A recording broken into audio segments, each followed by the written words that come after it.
তারেকের বাপে খুনি। আমার কাছে প্রশ্ন করবেন যে শানে নজরুল কি আর ব্যাখ্যা কি, কিভাবে খুনি?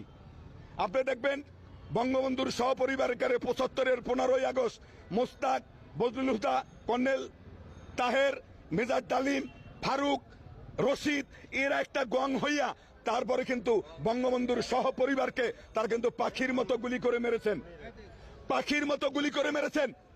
এই জায়গায় কিন্তু আমি বলি এই দেখেন জিয়া কিভাবে খুনি, এটা আপনারা বললাম। এইবার আসেন কুলঙ্গের নারী খালেদা জিয়া কিভাবে খুনি, কিভাবে খুনি শোনেন। এক নাম্বার হইল দাইয়া খালেদা জিয়ার সময় 36 থেকে 35,000 নেতা কর্মী আওয়ামী লীগের চিহ্নিত করে এই র্যাব, চিতা, কোবরা তারা প্রতিষ্ঠিত করে, সৃষ্টি করে, তারপরে বেছে বেছে টার্গেট করে আওয়ামী লীগের নেতা কর্মীকে হত্যা করেছে। মঞ্জুরুল ইমাম, কিবরিয়া সাহেব, এই নাটোরের মমতাজউদ্দিন, কৃষ্ণ মাহুরি, আমার দিকে তাকান, আসানুল্লাহ মাস্টার, এরকম বহু নেতাকর্মীকে বেছে বেছে তারপরে তারা হত্যা করেছে। এই জন্য ওই কুলাঙ্গার নারী খালেদা জিয়া হলো খুনি। এবার আসেন আপনি যার কথা জিগাইছেন তার জন্ম কোথায়, এইটা আমার বাপেও জানে না। হয়তো করাচিতে হইতে পারে, সে জানজুয়ানের জন্মে হইতে পারে, 75,000 পাঞ্জাবের সেই তাবুর নিচে ছিল, কে তার বাপ সে নিজেও জানে না। এখন সে কি করে আপনি দেখবেন 86-তে জাতির জনক বঙ্গবন্ধুর সুযোগ্য কন্যা, মানবতার মা, বিশ্বনেত্রী, মাননীয় প্রধানমন্ত্রী জননেত্রী শেখ হাসিনা কি করলেন, এই দেশে মাতৃভূমির টানে, বাঙালি জাতির টানে এই দেশে যখন আসতে চাইলেন সরকার তারে বাধা দিলেন, ভিসা দেবে না, সরকার আসতে দেবে না। সে কিন্তু জীবনের ঝুঁকি, মৃত্যুর সামনে নিয়ে সেই দেশে জাতির কল্যাণে, এই বাঙালি জাতির কথা চিন্তা করে সে কিন্তু বাংলার মাটিতে এসেছেন, বাংলায় গণতন্ত্র রক্ষা করেছেন, উদ্ধার করেছেন, বাঙালির জাতি কিন্তু শান্তিতে বসবাস করে। আপনি দেখেন উনি ওই আটলান্টিক মহাসাগরের ওপারে বই বেসকি দেয় শয়তানের মতো, হ্যান করেঙ্গা, তেন করেঙ্গা, অনেক কিছু করেঙ্গা, কয় বড় বড় ঘোড়ায় তো করছে অনেক ছাই, কানা ঘোড়ায় ভেটকি মারে, তারা লজ্জার শেষ নাই। সরকার পতন হবে, আইজ হবে, কাইল হবে, পশু হবে, ফখরুল, আমানুল্লাহমান, তারপর বয়সর চন্দ্র রায় খালি সিতাইয়া সিতাইয়া খায়। এদের কথা যদি বলি, আমানুল্লাহমান, খালেদার বারুদ ছাড়া কামান, এরা খালি কয় সরকার পতন হবে। সরকারের পতন কইতে কইতে কইতে কইতে সরকারের যে সরকারি পার্লামেন্টের মেয়াদ প্রায় শেষ পর্যায়ে, কিন্তু সরকার আর পতন হয় না। আগামী 24 সালে বিপুল ভোটে এই দেশের জনগণ আওয়ামী লীগকে ভোট দেবে। কেন দেবে জানেন? উন্নয়নের অবস্থা দেখছেন, পদ্মা ব্রিজের উপর উঠলে মনে হইবে জানি আপনি ব্যাংকক গেছেন, আপনি সুইজারল্যান্ডে বাস করতেছেন। আপনি যদি সেই চট্টগ্রাম যান, মাদার বাড়ি, যদি কয়লা বিদ্যুৎ কেন্দ্র যদি বন্দর আপনি দেখেন, পায়রা বন্দর যদি দেখেন, মেট্রো রেল আপনি দাদার আমলে দেখতেন কিনা সন্দেহ। আমি বাঙালিকে বলি, দাঁত থাকতে মানুষ দাঁতের মর্যাদা বুঝে না। মাননীয় প্রধানমন্ত্রী জননেত্রী শেখ হাসিনা যখন এই বাংলার মাটিতে থাকবে না, বাঙালি বুঝবে যে আসলে আমরা কতটুকু পরদিন। তাই আমি বলি যে আপনি যে তারেকের কথা কইছেন, ওর বাপে খুনি, ওর মাই খুনি, ওর দাদাই খুনি, ওর চৈত্য গোষ্ঠী খুনি, ও তো খুনি, এর কোনো তুলনা নাই। আপনি দেখবেন এক কানা আর এক কানারে পদ্মা খাইতে পারেন, লালন সাইজির একটা বানিয়ে আছে, ওরা নিজেরাই কানা। ওদের দেশে প্রতিদিন বন্দুক হামলায় শিশু পর্যন্ত নিহত হয়, একজন অপরাধীকে তারা ধরতে পারে না, তার কোনো বিচার হয় না, কোনো কঠোর অস্ত্র আইন হয় না। ওদের দেশেই তো মানবতা নাই, ওদের দেশে মানবাধিকার নাই, ওদের দেশে মানুষ সাগরে ধাপাই পড়ে মরতেছে।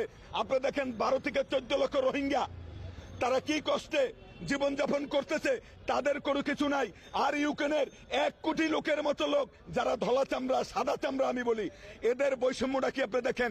একজন সাদা চামড়াকে যদি আপনি আশ্রয় দেন, আপনাকে কি করবে, $2,000 তারা আপনার খরচা স্বরূপ দেবে মাসে।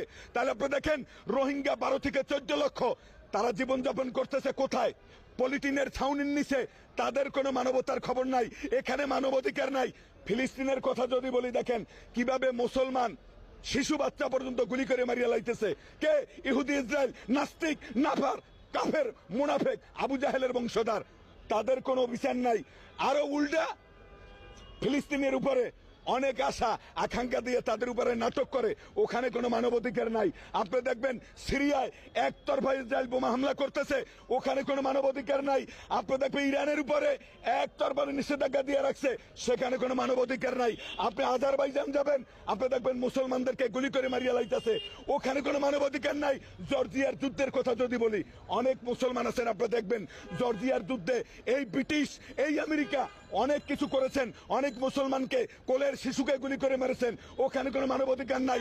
আফগানিস্তানের কথা যদি বলি, ধ্বংস করে দেশে দেশটারে, অর্থনৈতিকভাবে হীরার খনি, তেলের খনি, গ্যাসের খনি লুটটা পেট্টা লয়ে গেছে এই আমেরিকা, এই স্বৈরাচার, এই স্বৈরাচার এক সরকার, এই বাইডেন প্রশাসন, এই জর্জ ডব্লিউ বুশের প্রশাসন, আমেরিকার পররাষ্ট্রনীতিকে আমরা নিন্দা জানাই, ঘৃণা জানাই, ধিক্কার জানাই। এবং আসেন গাদ্দাফির কথা যদি বলি, লিবিয়ার অবস্থা কি করেছে। লিবিয়া যখন আমেরিকার কথা শোনে নাই, আমেরিকার কুচক্রে যখন পাও দেয় নাই, তখন লিবিয়াকে ধ্বংস করার জন্য, লিবিয়ার গাদ্দাফিকে হত্যা করার জন্য তারা গোপন শখ সাজাইয়া ষড়যন্ত্র করে গাদ্দাফিকে শেষ করছে। আমি যদি বলি মোহাম্মদ সাদ্দাম হোসেনের কথা যদি বলি, সাদ্দাম হোসেন যখন বলেছে কোন ইহুদির টাকা আমার রাষ্ট্রে চলবে না, আমার দেশের তেল জাতীয়করণ হবে, দরিদ্র রাষ্ট্রেও আমি তেল সাপ্লাই দেব যাতে কোনো দরিদ্র রাষ্ট্রে কষ্টে না থাকে, এটা আমেরিকার কাছে ভালো লাগে নাই। আমেরিকা তৎক্ষণিক সাদ্দামের পিছনে লাগছে, সাদ্দামের পিছনে লেগে রাসায়নিক অস্ত্র আছে, জীবনঘাতী অস্ত্র আছে, অনেক মিথ্যা ষড়যন্ত্র করে ইরাকের ভিতরে ঢুকে সাদ্দামের সরকারকে পতন করে তেল গ্যাস সেখান থেকে লুটটা বাইটটা নেছে। ওদের স্বার্থ যেখান থেকে আদায় হয় সেখানে আর ওরা থাকে না। এই দলে আমেরিকা, এর মতো আমেরিকা এর মতো লজ্জাজনক দেশে আমরা যাইতে চাই না। আমরা আমেরিকার লোকে কোনো ব্যবসায়ী করতে চাই না। দরকার হয় আমেরিকান যে দূতাবাস আছে আমাকে বাংলাদেশ থেকে গুটিয়ে নিয়ে যাও, আমাদের কোনো অসুবিধা নাই। 71-এ আমেরিকান দূতাবাস এই দেশে ছিল না, আমাদের 30 লক্ষ শহীদ হয়েছে এবং মুক্তিযোদ্ধারা যুদ্ধ করছে আমেরিকার কাঁধে ভর দিয়া না, আল্লাহ রাসূলের অতি মহব্বতে আমরা কিন্তু যুদ্ধে সেদিন জয়লাভ করেছিলাম, দেশ স্বাধীন হয়েছিল।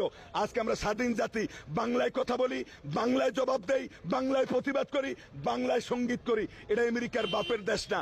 আবার বলি আমেরিকা সতর্ক হয়ে যান, আমরা কিন্তু আপনাদের ওই হুমকি ধুমকি এগুলা পরোয়া করি না। অনেকে আমারে বলে ভাই আপনি যে এরকম রিস্ক নিয়ে বক্তব্য দেন, আপনার তো টুকরা টুকরা করিয়া লাইব।